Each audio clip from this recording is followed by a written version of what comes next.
Still wasting minutes on hybridization. Let me show you how to solve in seconds. सबसे पहला step है आपको central atom find करना है. सेंट्रल एटम कैसे फाइंड करोगे?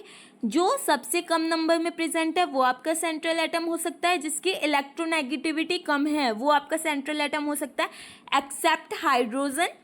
स्टेप सेकंड है आपको स्टेरिक नंबर कैलकुलेट करना है. स्टेरिक नंबर कैसे कैलकुलेट करते हैं? Number of sigma bond plus number of lone pairs present on central atom. जो आपने सेंट्रल एटम फाइंड किया है उस पर जो लोन पेयर प्रेजेंट है.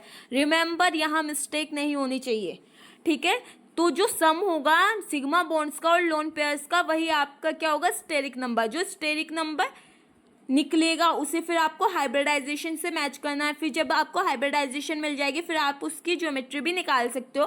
हमेशा याद रखना बच्चों कि जो डबल बॉन्ड रहता है, डबल बॉन्ड और जो ट्रिपल बॉन्ड होता है उसमें वन सिग्मा बॉन्ड होता है, वन सिग्मा बॉन्ड प्रेजेंट होता है.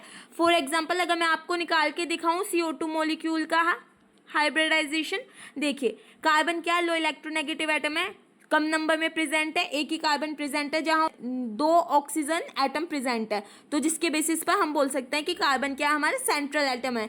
तो स्टेरिक नंबर कैसे निकालते हम?